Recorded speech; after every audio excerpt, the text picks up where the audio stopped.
Hi, and welcome back to the Aida and Tulip modern folk art dolls that we made here in the United States and shuttled them back and forth between San Francisco and New York to celebrate Syrian heritage and to preserve some of our culture during the tough 10 years of war in Syria. I'm holding up a beautiful panel. It's for the Kitab, which is your basically your marriage contract. Once you're getting officially engaged, generally in the 19th century, this is a panel that was embroidered especially for the bride and groom. It's also called Kituba in Hebrew, and it's also a popular motif in Eastern Europe.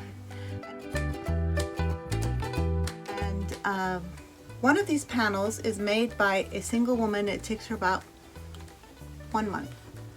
Why? Because she only embroiders because she needed to supplement her income and books for school or transportation. So when this panel is already done, I noticed that we would like I would like it more modern and tone on tone.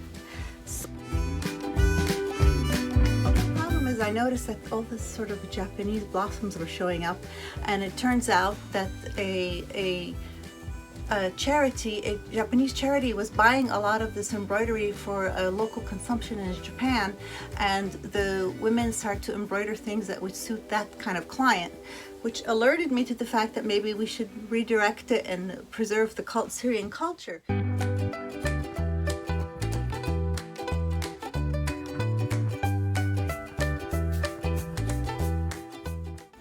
Basically, what I really wanted were my grandmother's pomegranates from her trees in our summer house in Zabadani, and the cute brownish birds of the Eastern Ghouta. Iman Isa, the founder of Banat Zainab Handicrafts, was a teacher in Syria before she left and arrived in Turkey. When she arrived, she decided to help Syrian refugee young women by teaching them handicrafts, how to embroider, how to take care of themselves, and ultimately have an income.